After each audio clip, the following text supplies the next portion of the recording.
Hey, whoever are listening to this particular thing, I have $1 billion idea for you. Listen to this. I give you an idea of an e-commerce. I would like to give that to you, and I would say start a shop, Shopify shop, and start selling goods, and soon you'll become a billionaire.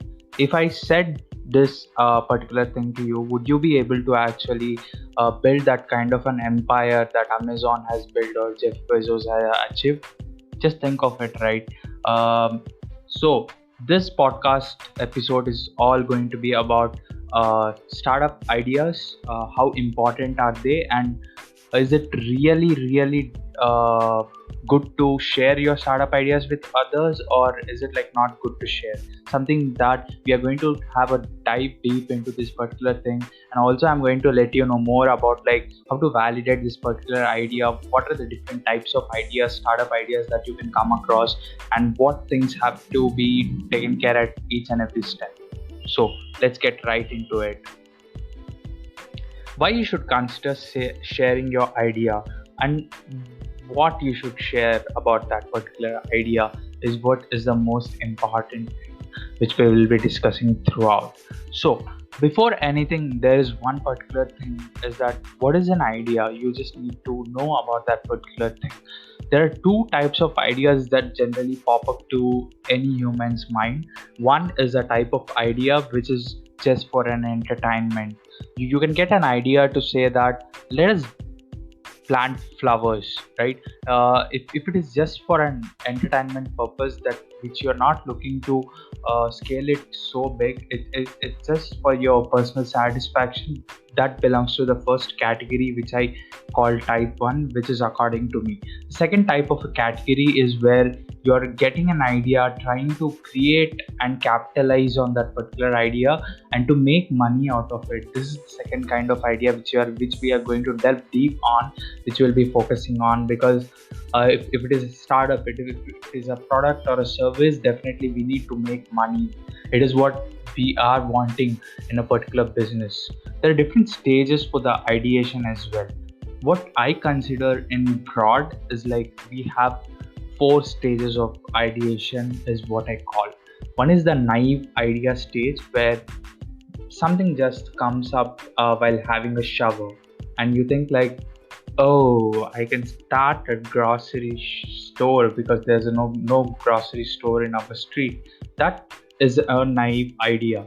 You're doing some other activity and you just encounter an idea at a particular time, and you stumble upon it and think that this might be a good idea, but you're not exactly sure that it can make you money, or you're not sure that you can put it in the type 2, which is like making money. The second ideation phase, which I call, is like idea with primary research done. You were having shower in the morning, something popped up in your mind saying you can start a grocery delivery in your particular street, because and at this point in time there's this pandemic going on, so people are not preferring going out. So you have an idea saying that grocery delivery is your particular idea. You want to deliver groceries to home. That's your naive idea. So you start your primary research saying that who are the other players in this particular delivery, grocery delivery thing. It might be most probable that there are other people who are serving this particular kind of a grocery service. If you're in abroad, you might have Instacart, you might have DoorDash. In India, we have JioMart, we have Big Basket, and a lot of other services who give door-to-door grocery delivery. So this is the primary research, where you go online, search for things in your location and how people are delivering. Are there already any players in the market and stuff? And the second thing is like after that you do your secondary research, which is the third phase, right? In the main thing where you in this phase of secondary research, you will have to speak up about your idea. You have to share about your idea, which is the primary focus of this particular podcast. And there's a lot of things coming up over here saying that why should I share my idea, because others can copy my idea. So I would like to say that when we started this podcast episode, right, I gave you $1 billion idea which you can use to become the next Jeff Bezos and the next billionaire. So will you be able to do that with just that idea? Most probably no, right? It's not that easy to convert an idea into a good business model and generate money. If that's so, every person on this earth has a tons of ideas every day. It doesn't mean how many ideas they have. If it were to be like you having idea and getting paid, or if it were that easy to break into converting an idea into business, every person would have made tons and tons of money. It is not true, right? So let's get into secondary research and how we should find whether, apart from searching it online, how you can find your startup idea can work well or not. So let's get into it. So you need to find who are the right people to get your feedback from. If you're asking your mom, saying that, mom, I'm going to start a grocery delivery service, will you be buying from me? Will you buy groceries every day from me? Of course your mother will say, yes son, I would like to buy that, because your parents, your friends don't want to let you down. So it's really important to figure out who you ask this particular feedback from. So I would say go and ask these feedbacks with strangers, with those people who have nothing to do with you. Ask them to come for a coffee and just make them feel relaxed, and just start asking how their daily routine is, how they generally get groceries in this particular tough times, how they are managing at home and stuff like that. And also asking the right questions is very important for the feedback. If you ask questions like, say like, I'm building a grocery application, would you like to use? If someone asks you this particular question, what you would say? You have only two options at your stake, that is yes or no. So you would think like, this guy is giving so much attention to me, giving me a coffee, making me relaxed and asking something. Definitely I should rule in favor of him, and you that particular stranger will say yes, I would like to use that particular thing. He would exaggerate and say this is the best service I have ever seen and stuff like that. So you shouldn't fall in the trap of getting this fake feedbacks. These feedbacks are not that are very much actionable. What you should be doing is like, you should ask open-ended questions like, how your grocery shopping goes on. So how many kids do you have? You have 3 kids. It will become very difficult, right, to get food for all of these people, buying groceries from the local store, going out in the market in this pandemic situation. How are you dealing with this particular thing? This question is a legit question. You are asking and trying to find the pain points of what people are feeling, what people are facing, like what problem these people are facing. If you are able to solve this particular problem for the customers, ultimately you will these people will pay you back for the service that you're providing. This is how the you should frame the questions when you're asking for questions with strangers. And just to summarize the secondary research, which is the third phase that we're talking about, find those people who are strangers and who might be your target customers, and ask some open-ended questions where it is not generally like yes, no, do you like this, yes, no. Don't ask such type of questions. Ask those type of questions that would help you get some insights and help you think about something different. And I've had experiences where I've asked some open-ended questions and the person started gives new ideas to me.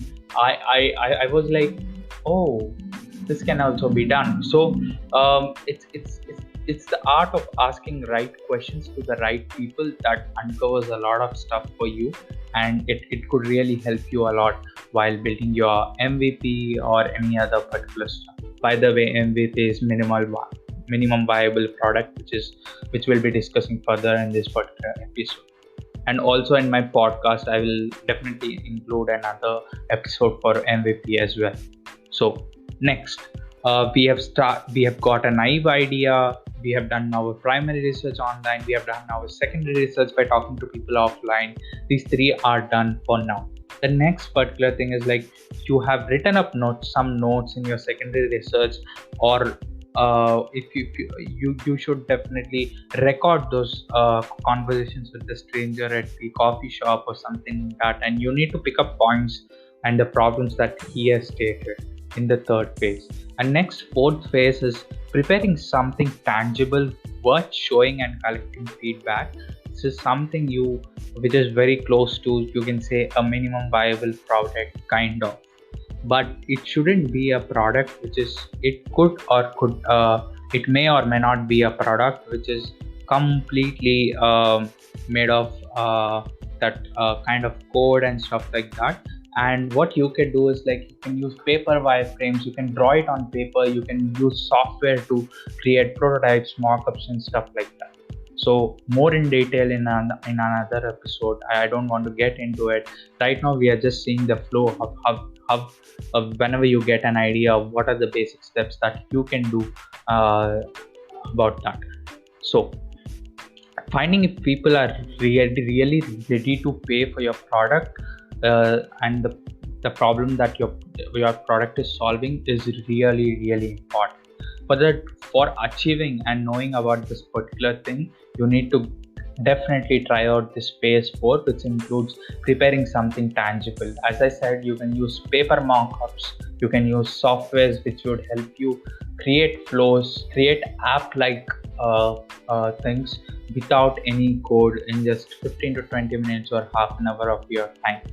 Then next, what you should do is like you should take these paper mockups or this kind of paper sketches, and you need to go to events, you need to go to people. Where you can find these people is like big conferences can be one place, your schools, colleges, startup fairs, startup competitions, or all of these places where you can head on to get some feedback. And now you have something in your hand to show to these people, that is the tangible uh, um, something that you have built tangible, that is might be the mockups, might be the prototypes, might be the paper sketches, or something made on cardboard and stuff like that, which you have made till now. And use this in the networking events or any other events wherever you go. Try to get some feedback, try to understand what they like in the product, what they feel about it, whether it is really a pain point, whether you are solving the problem really, or is it like you are creating a problem and just to create a solution you are posing the problem and thinking that this problem exists. You should always try to figure out a solution to the problem, not a problem to the solution. I've seen a lot of people like they are fond of some particular technology and they really want to use that technology to solve the problem, and they are creating the demand. They are saying that use this is good, but the customer will say, boss, I don't need this particular stuff because whatever I'm using right now also serves the purpose, and I'm paying a lot less than what you're asking, or something like that. Because there's no need. When there's no need, you no need to create any need for it. Definitely it's rhyming, but that's what I want to convey. And also you need to try creating a business around your ideas. Unless and until you create a business, there's nothing, right? Sole purpose is to create a business and make money. So you need to use this particular tangible product, show it to people, and you need to ask this particular question: if you were to use this particular product, will you? This may be a vague question according to what I said previously. Don't ask questions like this, but after a couple of open-ended questions where you try to understand their problems, you can definitely try to ask, will you be paying for this particular product if I were offering you, or if you find it in the market? You definitely need to find if people are really ready to pay for your product, because unless and until people are ready to pay for your product, you're not going to make money.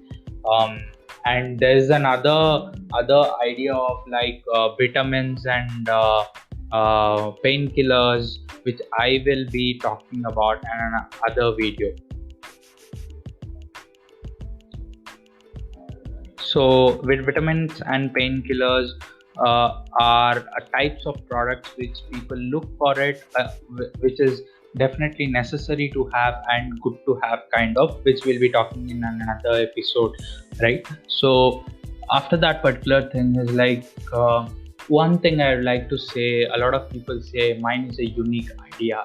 I already told you repeatedly in this particular episode, there is nothing called unique, or there is nothing under the sun which is unique in the 21st century, because a lot of people have discovered, excavated, created solutions.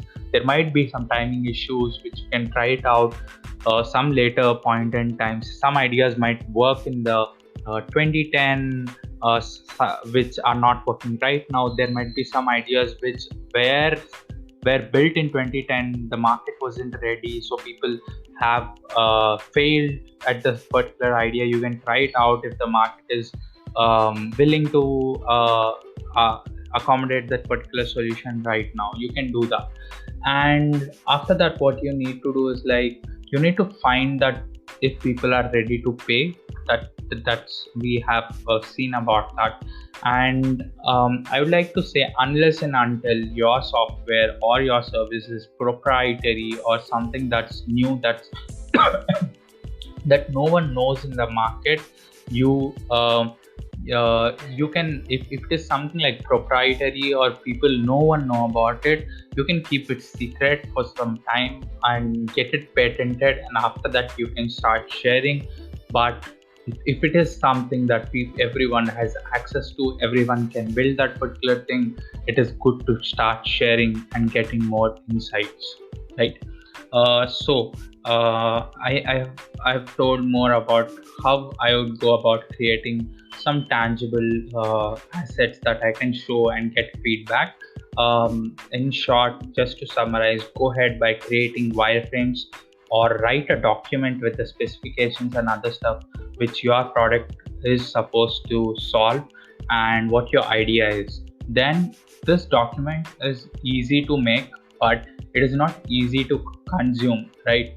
When you share with someone has to open it, read line by line and stuff like that. So what I do generally is that I record this particular document in an audio format or a video format. I then share this audio video product walkthroughs or ideas with a lot of friends and some of my colleagues, seniors, some people I know in that particular industry and stuff like that. If you want to go an extra mile, create a simple landing page which would cost you a couple of bucks a year, and just write a simple copy, some landing lines, some things about the features of the product and something like that, which would give you really a sense of what you're solving for and how it solves the problem of your target customer. Create a simple landing page, share the landing page with people, share the video with the people, and ask them what they think about that particular idea. This is a very easy way. Keep it always two-way. Keeping it one way doesn't work, because if it is one way, it's not easy to procure that data and do complete your research. If it is all one way, you're not going to get some good feedback which you can actionably perform. So this is what I wanted to share.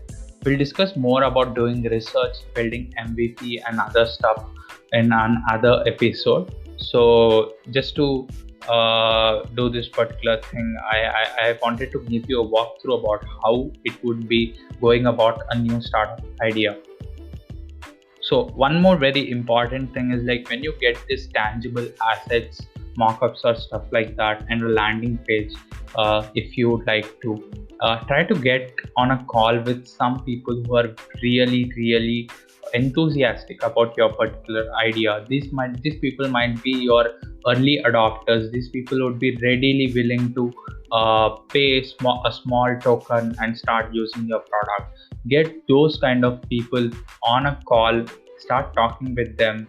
These people are the torch bearers for you. They'll show you some parts, but you shouldn't rely completely on, on a small set of customers, but you can mostly benefit by having one-to-one conversations with these people, trying to understand what their problems are, what they would be willing to pay for, and stuff like that.